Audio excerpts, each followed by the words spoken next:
Hello lads and ladies, and welcome back for another video. On the channel, we are back with some more Sky Bet League One content. Now, this is your home of Sky Bet League One and Sky Bet League Two content. So if you are a fan of one of those clubs, get subscribing down below. We do League One live and League Two live on a Sunday and a Monday. But also, we do League One and League Two videos as well, along the side of the Fleetwood Town vlogs. So if that sounds up your street, then get subscribing down below. But today, we are doing every League One club's most important player. Now, this not is the best player maybe at your football club, but it could be the most important, whether it's a person that helps you keep a clean sheet, whether it's a goal scorer at the top end, whether it's a midfielder that adds goals, whether it's a midfielder that makes others be able to play their role as well. So there's plenty of factors. Let me know if you agree or slightly disagree down below. Let us know in the comment section below. But before we get on with today's video, please do me a massive favour. Can we go for 150 likes? Massive like goal for a sit-down League One video. Subscribe, we're very close to 17,000 subscribers. It's free to do so. And again, you'll be getting all the League One and League Two content coming to your screens regularly enough. There's 5 pieces of videos per week, streams, vlogs, videos like this. You'll never miss them. Now, we're starting off at current bottom of the table and we're going to go up. At Leyton Orient, there's lots of options. I was thinking maybe an Ethan Galbraith experience at this level. One of the lads at the back, for example. But I've gone for Ollie O'Neill now. He's only 21. 17 appearances last year, got 5 goals, 3 assists. And for a side that's struggling at the moment and struggling to find the way scoring goals, Charlie Kelman's struggling a little bit up front on his own. You know, they've lost Rule Satoru in the summer as well. I think a winger, a young winger, is going to be vital for the way that Richie Wellens wants to play. He wants to play the right way. At Cambridge, I've gone for Sully Kaikai. Now, Cambridge have plenty of good players, the likes of, you know, Danny Andrew, who's a very experienced player. Brophy, an experienced player, but doesn't score enough goals, you know, in my eyes. Shane Lavery's come in and done well so far. But I've gone for Sully Kaikai. 7 goals, 8 assists for Blackpool in, 2020, 2021. Got 3 goals, 4 assists last year. Just gives them something different, a bit of an outreach, a bit of skill in midfield that can score goals, can play in multiple different positions. Blackpool, I've gone for Lee Evans. Experienced, but still only 30 years of age. Promotion winner with Ipswich and Portsmouth recently as well. Already got 3 assists. Adds experience to a young squad, young players around them as well. Adds that battling kind of prowess. And they've got a lot of midfielders that have been the same. The likes of Norburn as blockers in recent years. Finnegan's a player that they've just brought in. You know, different to a Sonny Carey. He can control the game from midfield as well. Experience, can get a foot on the ball. Shrewsbury, plenty of options. They brought in a load of players this summer. I could have gone for the likes of Tom Bloxham, but I've gone for Castledine, who's a young pro that is signed on loan, scored last week as well. John Terry, even in his replies on Instagram as well. I think for Shrewsbury, they need to bring young talent in on loan like they have done. Him and Josh Feeney, who's still yet to get going due to an injury. I think Castledine can give them something different, something they might not have been expecting at the start of the season. Wigan Athletic, I've gone for Thello Aysgard, who got 8 goals, 3 assists last season. And for a Wigan side that I think are going to struggle to score some goals this year, I think they can be very solid at the back. I think it's how they plug on from last season. They did well last year. A bit of expectation now is built. He is a player that has done it before. Already up and running with a goal against Birmingham. A goalkeeper error. But he can offer something different. Goals from outside the box. Can pluck up with something magic. Burton Albion, plenty of players you could go for. The likes of Whitfield, Crocombe in goal, Sweeney. But I've gone for Billy Bowden, who was starting off very well. They've signed a lot of players from different leagues across different countries and continents, but I've gone for Billy Bowden because he's League One experience. He's, an old pro now, scored goals regularly at this level, and he'll add goals to this Burton side as well, and can play in multiple different positions, whether it's, out wide, behind a striker as a 10, or as a striker as well as a number 9. Bolton Wanderers, you could say the likes of Dion Charles, Ricardo Santos, McAtee, Collins. But I've gone for Josh Sheehan. Now, Josh Sheehan hasn't been the same player this year, Bolton Wanderers haven't started off how you'd expect them to. You stop Josh Sheehan, you're potentially stopping Bolton Wanderers from playing. He's that player that links up the back three to the front players, the front three if you like at times, or the front two if you like at times. He is that key link that gathers it all together. And he's so effective at what he does. He got 12 assists last year as well. Brilliant player, experienced in a young Bolton squad as well. For Bolton, if he gets up and running again, they'll have a good season. Stevenage, I'm between two. Big goal Reedy up front. They're missing his goals at the moment. But I've gone for Carl Pietriani. Now, he's played 105 times across the last 2 full seasons for Stevenage in the promotion-winning squad, in a side that finished very well in League One last year for the expectation of the football club. He can add goals. He's physical. He's a captain figure around the football club as well. Everybody knows and they can trust Carl Pietriani. He's promotion winner at different levels as well. Salford and Oldham didn't want to keep him on their books as well. Stevenage gave him a home, and look at him fly. He's a top League One defender. Wycombe Wanderers, I've gone for Luke Leahy. 11 goals, 7 assists last year, 44 games. He can play left back, left wing back, can play left centre half at times as well. Left midfield is his primary role. Set piece taker as well. You're getting 20 goal comps from a versatile, defensive-minded player, you'd say.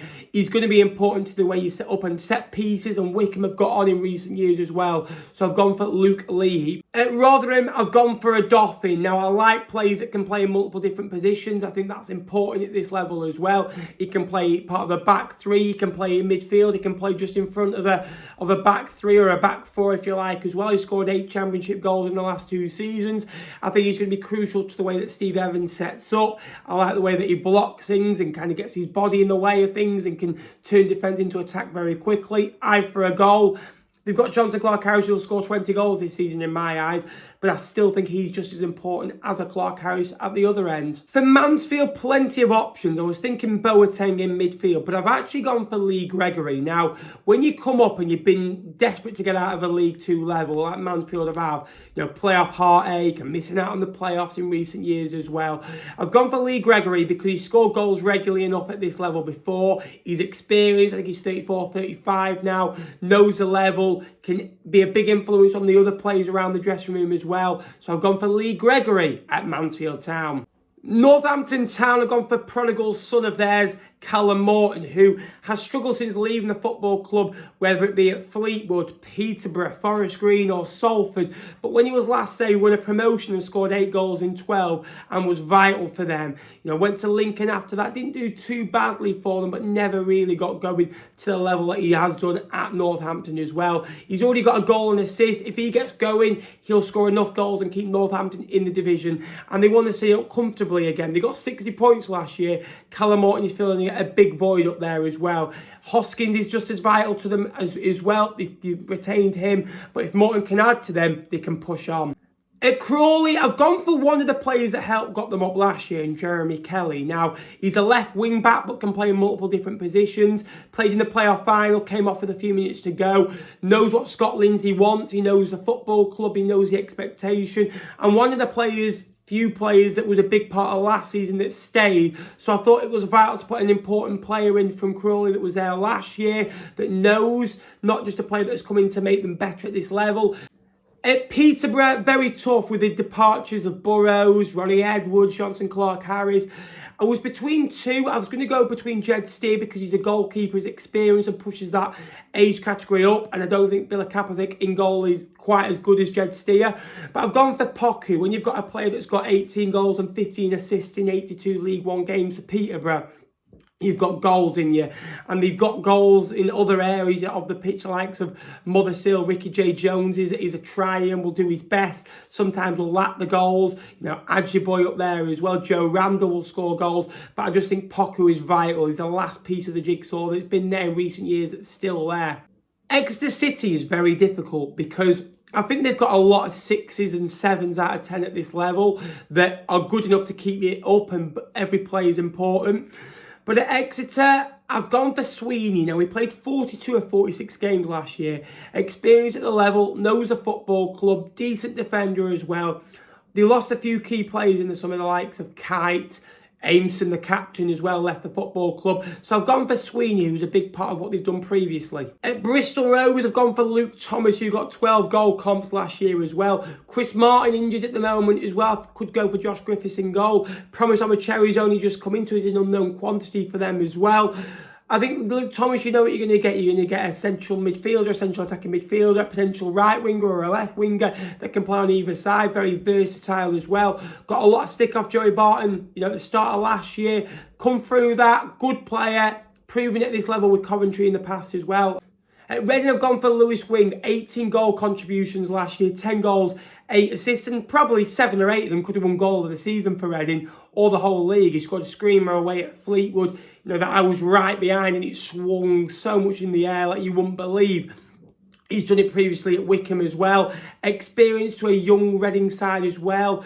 And good experience as well, alongside the likes of Charlie Savage, a Batcher man up there as well. For Huddersfield Town, I've gone for Heelick at the back now. He scored 9 goals last year from centre-half. Vital towards a Duff system, a back three that they'll get a lot of set pieces, a lot of crosses, a lot of corners into the box, where he can use his physicality and his aerial presence as well and score goals, and can run the ball out as well because he's good on the ball as well. He's 30, you know, this week as well. You're seeing this Tuesday more than likely. He was 30 on Monday. So again, experienced pro for the level. So many you could say, oh, this is likes of Wiles, Karoma, Lass Sorensen has come in. So many you could go. Callum Marshall even, who has come in this summer. Lincoln City, a tough choice this. I was between two, Paudie O'Connor, but I've gone for Ethan Arahan, who is a big player for them. He wins fouls, he wins duels, he blocks it and makes it look so effortless. And Ethan Arahan, a 7 out of 10 for him, is a 9 out of 10 for many others. He doesn't really need to put in the hard yards as others does. He's very naturally talented as well. You know, he's very rated highly, you know, in Lincoln as well. They've got, you know, they brought him in, polished him up, and maybe this will be his last full season with the Imps if they don't get promoted. But he's a big part of what they want to do, and he allows the likes of Tom Bayliss to go and do what he wants to do in an attacking sense as well. Barnsley, quite a tough one because of the midfield options. Adam Phillips, Keeler Dunn, who's just come in. You could say Cosgrove up there as well. But I'm going to go for Luca Connell. Now, Luca Connell is the heartbeat of that Barnsley midfield. He's slightly deeper, however, more in an advanced role lately with the introduction of Jack Kershaw's favourite, Matty Craig. Again, great player. He blocks, he stops, he allows others to run. He allows the two forward midfielders in Phillips and Kane last year to make the forward runs that they do. But Luca Connell is the heartbeat of the Barnsley team, and he makes everything tick. And without him, I worry about the likes of Adam Phillips and Keeler Dunn. For Charlton, I've gone for Connor Coventry. They've got so many options. I was between, I was thinking, you know, the likes of Doherty, who has come in, you know, this window as well. Matt Godden's an experienced player. For Charlton, it was tough because I've gone for Connor Coventry. I was between him or the likes of, you know, Godden up front as well. Doherty was coming, but Coventry joined in January, and since he's joined, Charlton been a different side. He allows others to play. He gets his foot on the ball, can control the game, can bring it forward, good defensively as well, and still a good young pro as well. I like him a lot. Birmingham, it's so hard, but it's so easy. They've got so many good players, you know, likes of Mark Leonard, Paik in midfield as well, the defenders side of things as well. But Alfie May will score 25 goals, and Alfie May's 25 goals will get Birmingham out of this level. It's as simple as that. Strikers' goals get you out of the league, and keeping clean sheets, I may also aware, win your championships. But Alfie May is the difference between finishing in the playoffs and winning the league title and getting Birmingham some momentum going into the championship, which they want to build. They don't just want to squeak the way up and don't survive next year. They want to go all the way like an Ipswich have done, or all the way like Sunderland have done, where they're challenging to get into the Premier League now. Alfie May is so huge for them. Keeping him fit is vital. Stockport's so hard. I've gone for Louis Barry because he adds something different. He adds a trick, he adds a flick, he adds goals. He scored 3 goals already this year as well. He added to that in the EFL Cup as well. He's on loan, and if they lose him in January, I feel they've lost a very good player. I think the best thing for his career is staying a full year at Stockport. He was vital towards the end of the year last year for Stockport, getting them up. He's going to be just as vital this year, potentially bringing them up again. Wrexham, I could go for so many. The likes of Cleworth, Paul Mullins, vital to what they want to do. You could even go for an Ollie Palmer, a Jack Marriott in recent weeks as well. Elliot Lee, But I've gone for George Dobson, someone a bit different that has added League One prowess. Now, Elliot Lee has played League One recently, but George Dobson has played top-end football for Charlton in League One, where he's been the best player in my eyes. Better than Alfie May, who scored all the goals, that he control it in midfield and allow others to flourish as well. And he just gets his foot on. He doesn't do all the pretty fancy stuff where he gets goals or assists, but he plays a football to keep Wrexham ticking. He does the boring stuff to allow the attackers to do the fun stuff. They are just my thoughts, so let us know what you think down below. Some you might agree with, some you might think, what's he talking about? This player is so much more important. Let us know. We're all allowed an opinion. I'd be very grateful to hear what you think down below. Please like the video. That'd be massively appreciated. Can we go for 150 likes? Please subscribe. We're on the road to 17,000 subscribers. Until next time, I'll see you later. Thanks for watching.